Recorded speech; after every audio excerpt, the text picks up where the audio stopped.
இங்க நான் தலைப்பு பெரிய தலையா இருக்கீங்க. பெரிய தலையா இருக்கீங்க. பெண்கள் நலன் கருதி சாட்டையடி போராட்டம் மிக பிரமாதமா எந்த அரசியல்வாதியும் செய்யாத சாதனையை செஞ்சிருக்கீங்க. ஆனா இதை கிரிட்டிசைஸ் பண்றாங்க.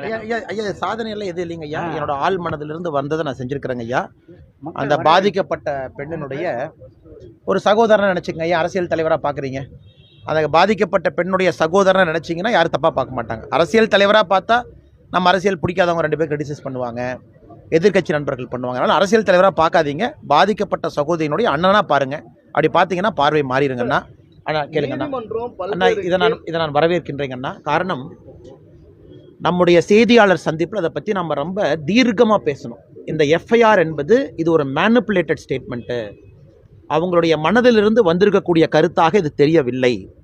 இதை படிக்கும் பொழுதே டிஸ்ஜாயிண்டடாக இருந்துச்சு. இன்றைக்கி அதே கருத்தை மாண்புமிகு உயர்நீதிமன்றத்தினுடைய நீதிபதிகள் அவங்க சொல்லியிருக்கிறாங்க.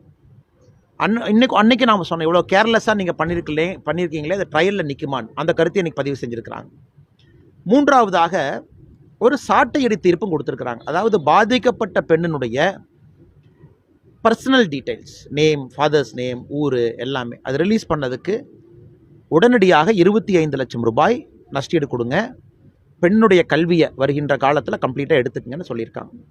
அதை தாண்டி இன்னொன்று வரவேற்கப்பட வேண்டிய விஷயம், எஸ்ஐடி கான்ஸ்டியூட் பண்ணியிருக்காங்க. 3 IPS officers, all women team. அதுவும் ஒரு பெரிய நல்ல ஒரு செயலாக நான் பார்க்கின்றேனுங்கன்னா, திங்கட்கிழமை அன்னைக்கு national commission for women all India fact finding team அவங்க ஒன்று டீம் வர்றாங்க. அதனால் இதெல்லாம் நடக்கும் பொழுது நிச்சயமாக உண்மையான குற்றவாளி யாராக இருந்தாலும் தப்பிக்க முடியாது. ஏன்னா நிறைய மர்மமான முடிச்சுகள் என்ன அவிழ்லதில்லை. அதே நேரத்தில் சென்னை போலீஸ் கமிஷனர் அவர்கள் சொல்லியிருக்கக்கூடிய கருத்துக்கு கூட உயர்நீதிமன்றம் சில இடத்துல தங்களுடைய கண்டனங்களை பதிவு செஞ்சுருக்கிறாங்க. ஸோ மொத்தத்தில் உயர்நீதிமன்றம் தாமாக முன்வந்து இந்த வழக்கை எடுத்து உடனடியாக, ஏதாவது 1 மாதம் கழிச்சு 2 மாதம் கழிச்சு இல்லைங்கன்னா, உடனடியாக சில முக்கியமான விஷயத்த சொல்லியிருக்கிறாங்க. அது இந்த வழக்கை கைடு பண்ணும் அப்படிங்கிற நம்பிக்கை இருக்குங்கண்ணா. அதே போல் நீங்கள் இந்த சாட்டையடி போராட்டம் பண்ணது ஒரு கவன ஈர்ப்பு, அதாவது மீடியாவோட அட்டென்ஷனுக்காக தான் நீங்கள் இந்த மாதிரி பண்ணியிருக்கீங்க. நான் தான் ஏற்கனவே சொல்லிட்டேங்கண்ணா, நீங்கள் அரசியல் தலைவராக பார்க்காதீங்கண்ணா, அந்த பொண்ணுனுடைய சகோதரனாக பாருங்கள், அவ்வளோதான். ஆள் மனதிலிருந்து வரக்கூடிய ஒரு கோபம், ப்ரைமல் ஆங்கர்னு சொல்லுவாங்க. எல்லாருக்குமே ஆள் மனதில் ஒரு கோபம் இருக்கும். சிஸ்டம் ஃபெயில் ஆகும்போது யார்கிட்ட போய் சொல்லுவீங்க? சிஸ்டம் ஃபெயில் ஆயிடுச்சு. நேர்மையாக இருக்கக்கூடிய, நடுநிலையாக இருக்கக்கூடிய காவல்துறை நடுநிலையாக இருந்தாங்களா? இல்லை. எஃப்ஐஆர் வெளியே வர்றதுக்கு வாய்ப்பே இல்லை. எஃப்ஐஆர் எப்படி வெளியே வந்துச்சு?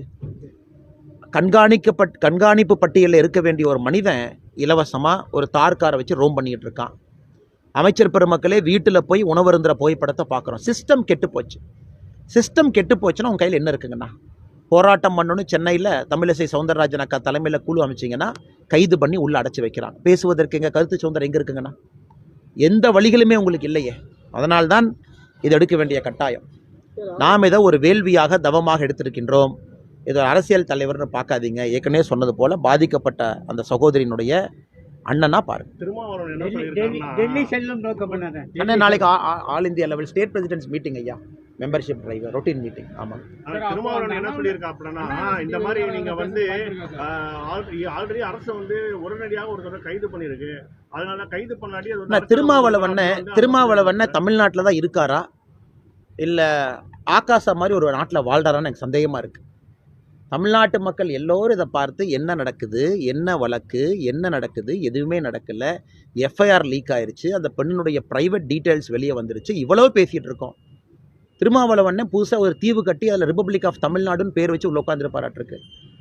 எனக்கு அவரை பிடிக்கும் தலைவராக. ஆனால் சமீபத்தில் அவர் பேசக்கூடிய கருத்துக்கள் எதுவுமே எனக்கு பிடிக்கலிங்கண்ணா.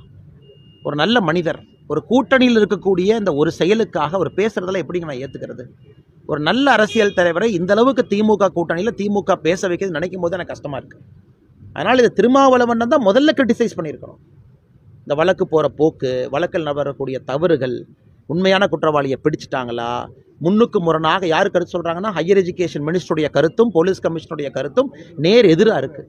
இதெல்லாம் திருமாவளவன் முதலாக கேட்கணும்னு எதிர்பார்த்தேன். ஆனால் இன்றைக்கி அண்ணன் திமுக அமைச்சர்கள் திமுகவுக்கு சப்போர்ட் பண்ணுறதை விட இன்றைக்கி திருமாவளவனுடைய சப்போர்ட் அதிகமாக இருக்குது. அதான் எனக்கு அண்ணன் மேலே கோவம். ஒரு நல்ல தலைவர், மக்களுக்காக இருக்கணும்னு பாடுபடக்கூடிய தலைவர், நல்ல ஒரு வாழ்க்கை மக்களுக்காக வாழணும்னு நினைக்கக்கூடிய தலைவர் இந்த மாதிரி திமுக பேச வச்சுருக்கேன். சரி பார்ப்பாங்கண்ணா டெல்லியில உள்துறை பார்ப்பாங்க. அமைச்சரை சந்திச்சு அண்ணா யூனிவர்சிட்டி விவகாரத்தை தொடர்ந்து பேசுறதுக்கு வாய்ப்பு நாளைக்கு மீட்டிங்கில் உள்துறை அமைச்சர் ஐயா இருப்பாங்கன்னா பேசுவதற்கான வாய்ப்பு எங்களுக்கு கிடைக்கும். கண்டிப்பாக ஒரு நோட் போட்டு நாங்கள் ப்ரீஃப் பண்ணியிருக்கோம் ஐயாவுக்கு. நம்ம கண்டிப்பாக அதை எடுத்துகிட்டு போவோங்கன்னா. அதே நேரத்தில் என் நேஷனல் கமிஷன் ஃபார் உமன் அவங்க எல்லாமே இதில் இறங்கியிருக்கிறாங்க. நிறைய அமைப்புகள் பார்த்துக்கிட்டு இருக்காங்க.